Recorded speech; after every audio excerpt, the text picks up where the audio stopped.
Live from downtown Detroit, home of WDIV and Click on Detroit, Local 4 News at 5 starts now.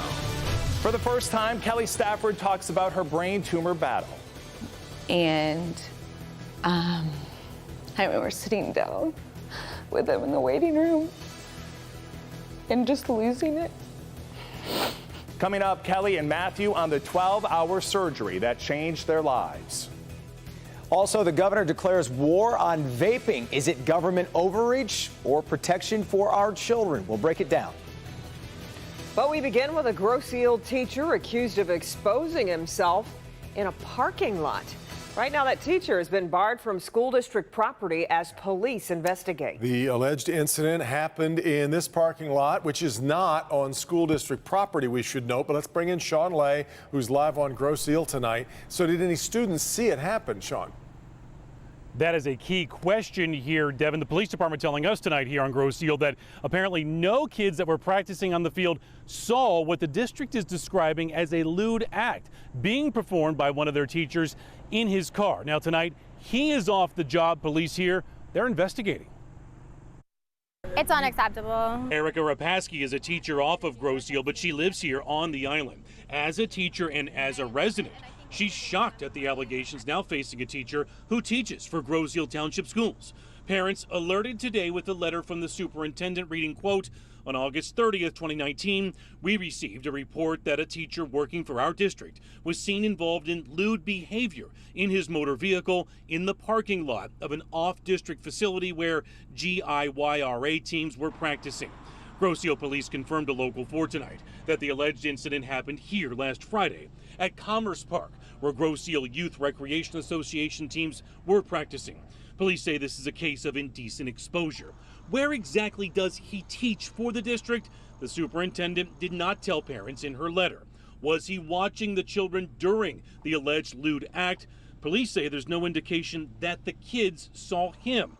Tonight, the district says that he is on administrative leave right now. The superintendent writes, quote, he is not allowed to be on school district property or attend school district events, both home or away. He is also not permitted to have contact with any students, parents, or stakeholders of the school district while the investigation is pending. Just in this day and age, we have to be proactive. He needs to be pulled out, he or she, I don't know, needs to be pulled out of their position immediately just to be investigated.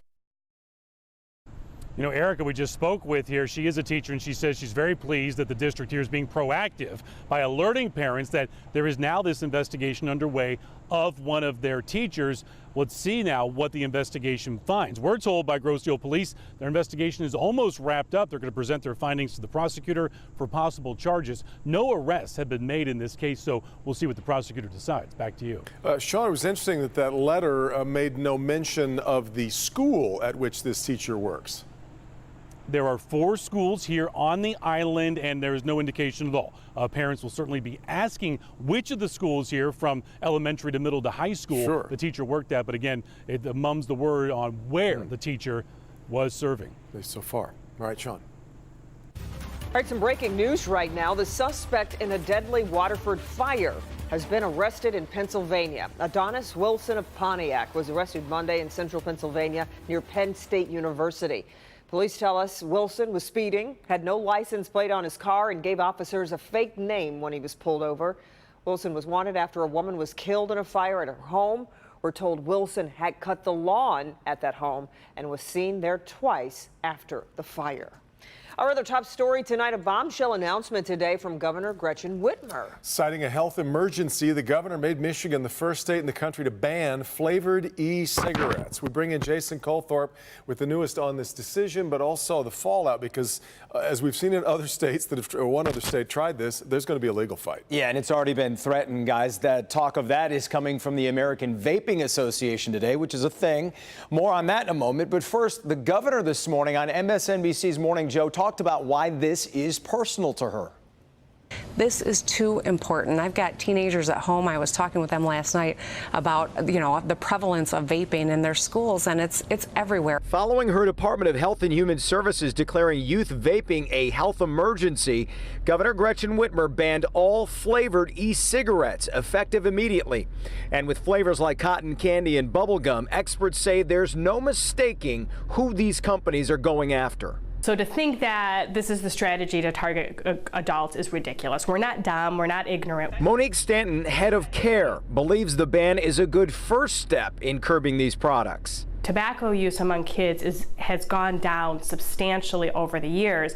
So these are kids that wouldn't necessarily pick up a cigarette. They're picking up a vape, they're picking up the e-cigarette, and it's causing all kinds of problems. Beyond attracting kids to nicotine, health experts say vaping simply has so many unknowns. They're seeing cases of people being admitted to the emergency room with lung-related conditions as a result of vaping, but there's not much known about, what exactly is causing these problems. As for the retailers, they now have 30 days to sell all of their inventory like this. If they don't, some manufacturers have said they will buy them back from them. But the bottom line here is it's a lost opportunity for sales. With the vapes taking over the cigarette market and the flavors outselling the plain 10-1, it will affect us. Now, this is the statement from the AVA. This shameless attempt at backdoor prohibition will close down several hundred Michigan small businesses and could send tens of thousands of ex-smokers back to deadly combustible cigarettes. These businesses and their customers will not go down without a fight. We look forward to supporting the lawsuits that now appear necessary to protect the right of adults to access these harm reduction products.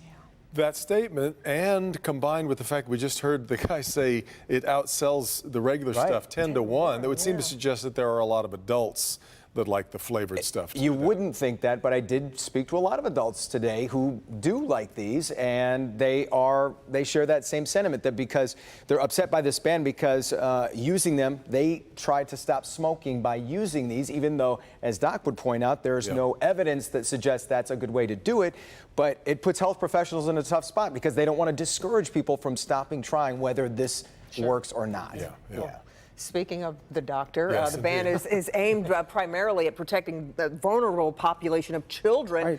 So what do you say about the potential harms and dangers here? Well, so, the most clear potential harm is the simple fact that it contains nicotine. Now, remember, the original purpose of e-cigarettes was to help people that were addicted to combustible cigarettes, tobacco basically, providing an alternative way to inhale nicotine so they could get off of the tobacco product. But the fact is, nicotine is not good for you. There are many long-term cardiovascular and neurologic effects that you don't want anyone, let alone children, exposed to. There's also really good evidence that teen brains are more susceptible to the addictive effects of nicotine. And of course, if none of that is enough, there are still other teen-specific concerns that health officials have, and I'm going to go into much greater detail about that at 6, because there is much more to say about this vaping really epidemic that we're dealing with right now. From a medical perspective, hard for you to sympathize with this an alternative way to hurt yourself. Well, that's exactly it. I mean, on the one hand, this was a good alternative to smoking tobacco, but by itself, this is still not a good thing. We have posted a poll, by the way, on our Local 4 Facebook page asking you to weigh in, and here's the question we've posed. Do you agree with Governor Whitmer's decision to ban flavored e-cigarettes? It's been a very close race. More than 4,200 votes cast thus far. A little more than half say yes, they agree. 47% say no. You've still got time to cast your vote. We'll keep that poll running right through till tomorrow. In more news tonight, the former boyfriend and accused killer of Detroit Police Sergeant Elaine Williams appeared in court. Eddie Ray Johnson was wheeled in and out of the courtroom. And prosecutors say Johnson shot and killed Williams and then shot himself to throw police off. There's so much evidence to go over that the hearing will continue tomorrow. We'll have all the details from today's hearing coming up on the news at 6. And then there were 9. A new conviction today in the federal investigation into corruption inside the United Auto Workers Union. This time, it's retired UAW International Executive Assistant who will soon be heading to prison as a result. Our business editor, Rob Maloney, was in the courtroom as Mike Grimes tried to explain why he did it. This case started out as an information, which means that there is always going to be a plea deal, and it came this morning as Michael Grimes, UAW International official, pleads guilty to shaking down a vendor, a UAW vendor, over 12 years' time. Grimes, on the right here in the black suit, retired a millionaire from the UAW in 2018. He then moved to this $500,000 home in Fort Myers, Florida. He admitted in open court today he got that wealthy by fleecing a vendor. He helped get a UAW contract to sell union watches in exchange for a $60,000 mortgage on a Rose Township home he bought. Then he insisted the vendor pay him a monthly consulting fee until the day he retired. The feds estimate the value of that at nearly $1 million. This is a picture of Grimes in happier times with his boss, then GM UAW Vice President Cindy Estrada, standing with some local union reps. They're wearing monogrammed UAW clothing. Grimes also admitted he squeezed the same vendor on a $6 million UAW monogram jacket contract for another $500,000. Grimes claimed in court he got involved after running into financial troubles. His wife had to retire, and the vendor approached him, not the other way around, as the feds tell it. When Grimes emerged from the courthouse after his hearing, he was greeted by about a dozen UAW retirees. The man doing the shouting was Frank Hammer. I'm angry with him. We work together in the GM department, but I'm really angry at the culture that has been bred at the top ranks of the leadership that felt so insulated from the rank and file. Well, Grimes is facing, or was facing, 20 years in prison, but because of the plea deal, that's been knocked down to between 4 and 5. That's what the suggestion is for the judge. In the meantime, the feds also want restitution. What they're saying, at least in the indictment, they were looking for him to give up that house in Fort Myers, but they're still negotiating that plea deal, and there's probably other monies that they're going to be looking for as well. But the sentencing comes next January. Back to you. Rod, that was such a biting comment about the culture at the top. What is the UAW saying?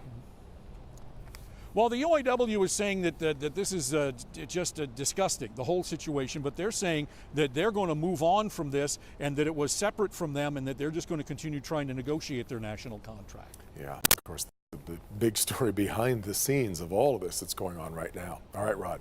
Well, the Detroit Youth Choir is gearing up for their big semifinal performance on AGT. That's right. I talked to the choir's director, and he's dropping some big hints about what we may see on stage come next week. Also, the threat is far from over. Hurricane Dorian churning toward the Carolina coast now. We're getting a fresh look at the devastation left behind in what is left of the Bahamas. Ben? Yeah, Devin, back home, if you see summer trying to run out of town, grab it because there's 19 days left, but you wouldn't know it. From tonight's forecast, we'll look at the cool numbers ahead coming up. The new school year is bringing about a new policy when it comes to immigration in Detroit public schools. We'll tell you more about the policy and why the superintendent believes it's important.